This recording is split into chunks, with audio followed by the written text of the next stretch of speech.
पाकिस्तानियों को सोचना पड़ेगा और इस हवाले से अज़्म करना पड़ेगा। अमेरिका से पाकिस्तान को लगा है बड़ा झटका। अमेरिका ने टीआरएफ को आतंकी संगठन घोषित किया। टीआरएफ को वैश्विक आतंकवादी की लिस्ट में डाला। ये मार्को रूबियो का बयान सामने। आज कैसे क्या तकरीर किया उसने क्या दिखे, हम और Hindustan we have to deal. देखिए कितना इंसल्टिंग है। अमेरिका ने पहलगाम आतंकवादी हमले को लेकर के एक बड़ा फैसला लिया है। कभी हाफिज सईद की तो कभी मसूद अजहर के ग्रुप की या किसी और ऐसा टेरर ग्रुप जो कि सारी दुनिया जिसको बैन कर चुकी है, सारी दुनिया जिसको टेरर ग्रुप कह चुकी है, लेकिन हमारे लोग हैं कि मानने को तैयार ही नहीं होते। तो ये हमें नहीं समझना चाहिए कि इक्वेशन चेंज हो गई है अमेरिका और इंडिया की।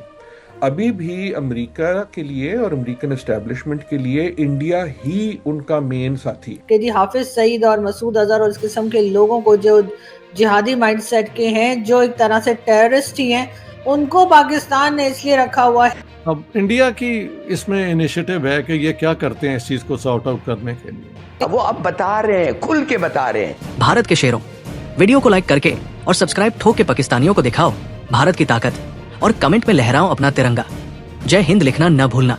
उसके साथ इन्होंने ये भी कहा कि जी यहाँ पर पाकिस्तान जिस तरह से सपोर्ट कर रहा है इन टेररिस्ट को, उसको देखते हुए जो ऑपरेशन सिंदूर है वो अभी खत्म नहीं हुआ है। और पाकिस्तान को इंडिया को मान लेना चाहिए कि साउथ एशिया में वो मेजर पावर है, वरना हम तो एफएटीएफ में जाने वाले नहीं थे और हम तो जी बड़े अच्छे लोग हैं।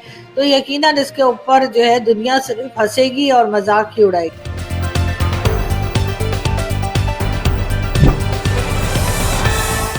दोस्तों, अमेरिका ने भारत के लिए एक बड़ी कूटनीतिक जीत को मान्यता दी है।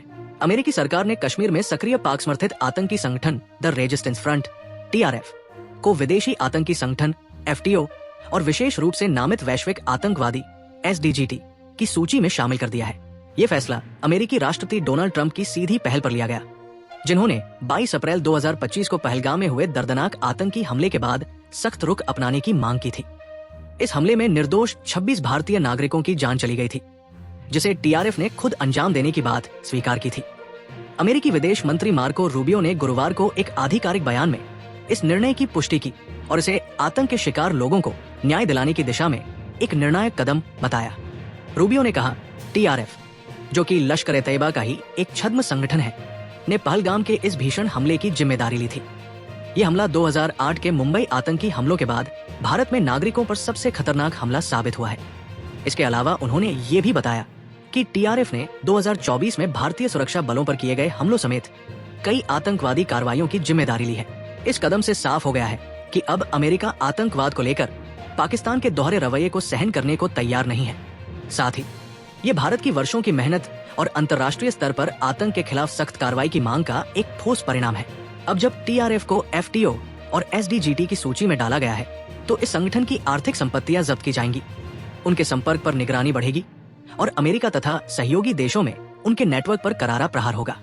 ये फैसला न केवल आतंकवाद के खिलाफ भारत अमेरिका के मजबूत होते गठजोड़ का प्रतीक है, बल्कि ये भी संकेत देता है कि पाकिस्तान को अब अपनी छाया संगठनों की आड़ में छिपने नहीं दिया जाएगा।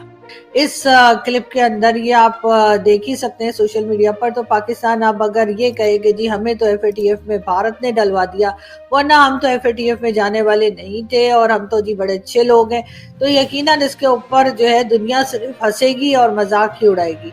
पाकिस्तान में इस तरह के लोग आपको ना सिर्फ ये पॉलिटिकल रैली तो खैर होती रहती है, कभी हाफिज सईद की तो कभी मसूद अजहर के ग्रुप की या किसी और ऐसा टेरर ग्रुप जो कि सारी दुनिया जिसको बैन कर चुकी है, सारी दुनिया जिसको टेरर ग्रुप कह चुकी है, लेकिन हमारे लोग हैं कि मानने को तैयार ही नहीं होते और यही कहते हैं कि नहीं जी, ये तो जी पाकिस्तान की खिदमत कर रहे हैं, ये तो इस्लाम की खिदमत कर रहे हैं। मुझे आज भी याद है कि जब हम लोग स्कूल में थे और उस ज़माने में जो है वो ये हाफिज सईद को तो खैर अभी रिसेंटली अरेस्ट किया गया है, वरना या कह लीजिए होम अरेस्ट किया गया है। ये बाहर घुमा करता था। जिस किस्म की तकरीरें आप यूट्यूब पे चेक कर सकते हैं हाफिज सईद और दूसरे लोगों की, आपको मिलेंगी, उसमें यकीनन नफरत के अलावा कुछ नहीं है।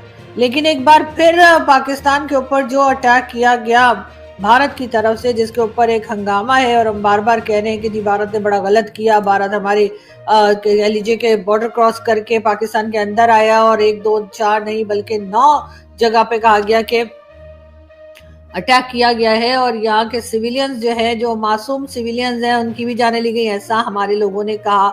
लेकिन भारत की तरफ से यही कहा गया कि जो टेरर कैंप थे उनको उड़ाया गया है। और उसके साथ इन्होंने ये भी कहा कि जी यहाँ पर पाकिस्तान जिस तरह से सपोर्ट कर रहा है इन टेररिस्ट को, उसको देखते हुए जो ऑपरेशन सिंदूर है वो अभी खत्म नहीं हुआ है, और अगर फिर कुछ भारत में हुआ तो भारत जो है वो यकीनन एक बार फिर पाकिस्तान की तरफ आ सकता है और पाकिस्तान के पे इस किस्म के अटैक्स हो सकते हैं। लेकिन क्या पाकिस्तान इस बात से कुछ सीख रहा है? ये अलग बात है कि पाकिस्तान की तरफ से यही कहा जा रहा है कि जी हमारी तरफ से ना कोई गया, ना कोई आया, ना हमने कुछ किया, हम तो जी बड़े मासूम लोग हैं और हम तो इस बारे में ऐसा कुछ सोच भी नहीं सकते। इस किस्म की बातें जो हर बार एक ही स्टेटमेंट हमारी प्राइम मिनिस्टर हाउस की तरफ से इशू कर दी जाती है और कहा जाता है कि जी ऐसा कुछ नहीं है और हम तो बड़े अमन से रहना चाहते हैं। इस वक्त भी प्राइम मिनिस्टर शहबाज शरीफ साहब जो हैं वो कई कंट्रीज के विजिट पर हैं और हर जगह जाकर वो यही बता रहे हैं कि जी भारत ने हमारे ऊपर अटैक कर दिया, जबकि हमने तो कुछ किया नहीं और हम बड़े ही मासूम लोग हैं। लेकिन कोई मुझे क्या बताएगा कि जब सारी दुनिया जो है वो सोशल मीडिया पर और हर जगह ये जो जिहादी माइंडसेट के लोग जो तकरीरें कर रहे हैं, जो धमकियां दे रहे हैं दुनिया को, जब वो देखेंगे तो क्या वो प्राइम मिनिस्टर शहबाज शरीफ की इस बात से एग्री करेंगे कि पाकिस्तान जो है वो हर तरफ अमन चाहता है, पाकिस्तान जो है वो हर किसी कंट्री के साथ अपने टर्म्स को बेहतर करना चाहता है और किसी तरह से भी पाकिस्तान जो है वो किसी टेररिज्म के अंदर या कह लीजिए जो टेरर एक्टिविटीज है उसमें इन्वॉल्व नहीं है? क्या पाकिस्तान ये समझा पाएगा? अगर पाकिस्तान वाकई में समझता है कि तमाम चीजें देखने के बाद इस तरह के लोगों की जो स्पीच चल रही है इनकी सोशल मीडिया के ऊपर और धड़ाधड़ शेयर की जा रही है, अगर ये सब कुछ देखने के बाद दुनिया ये समझे कि पाकिस्तान ऐसे लोगों को, ऐसे जिहादी माइंडसेट के लोगों को सपोर्ट नहीं कर रहा, तो यकीनन ये उनकी सबसे बड़ी गलती और सबसे बड़ी बेवकूफ़ी होगी। इसलिए कि बिल्कुल पाकिस्तान इस तरह के लोगों को ना सिर्फ ये कि सपोर्ट कर रहा है, फंडिंग भी होती है और फंडिंग भी ऐसी वैसी नहीं होती कि आप समझें कि सिर्फ गवर्नमेंट की तरफ से हो रही है या आम लोग जो है वो थोड़ी बहुत फंडिंग कर रहे हैं, ऐसा नहीं है। लोग जो है बड़े बड़े जो बिजनेस कम्युनिटी के लोग हैं वो तक इस तरह के लोगों को और इस तरह के जिहादी माइंडसेट के जो ग्रुप्स हैं, चाहे वो TLP हो, चाहे वो तहरीके लब्बैक की जैसे मैं बात कर रही हूँ, या और कई जैश ए मोहम्मद और कई दूसरे लंबे चौड़े इनके नाम है, लश्कर जंगवी और पता नहीं क्या क्या, इन तमाम ही लोगों को सपोर्ट किया जा रहा है, इन तमाम ही लोगों को फंडिंग की जा रही है जो कि बिजनेस कम्युनिटी भी कर रही है। और जाहिर है कि कहीं ना कहीं इनको ऐसी जगह भी दी जाती है कि जब इलेक्शंस हो, हालांकि इलेक्शंस का कोई खास मतलब नहीं है पाकिस्तान में, इलेक्शंस जो है वो जिस तरह से होते हैं और जिस तरह से लोगों को लाया जाता है, जिस तरह से हटाया जाता है वो सभी जानते हैं। लेकिन इसके बावजूद जी अगर इलेक्शंस होते हैं तो इन लोगों को इलेक्शन में हिस्सा लेने की भी इजाजत होती है। और ये एग्जाम्पल हमने देखा कि लास्ट टाइम TLP तहरीके लब्बैक जो है, जो कि एक टेरर ऑर्गेनाइजेशन है और हर वक्त लोगों के ऊपर अटैक करते रहते हैं, लोगों को जिंदा जला देते हैं, उनको भी ये इजाज़त दी गई थी कि हाँ जी आप इलेक्शन में हिस्सा ले सकते हैं। लेकिन बात सारी फिर वही आ जाती है कि FATF के टाइम पर IMF, वर्ल्ड बैंक और इसी तरह की कई जगह पे जब फंडिंग की बात आती है तो पाकिस्तान फौरन ये कह देता है कि नहीं जी हमारे यहाँ तो कोई टेररिज्म को हम सपोर्ट नहीं करते, हम तो खुद विक्टिम हैं। खुद विक्टिम तो आप होंगे ही, जो सुसाइड बॉम्बर जाता है और वो अपने आप को उड़ाता है तो वो खुद भी तो मर जाता है। तो अब क्या उठकर ये कहेगा कि जी देखो जी मैं तो खुद विक्टिम हूँ और आप मुझे कह रहे हो कि जी मैंने लोगों की जान ले ली।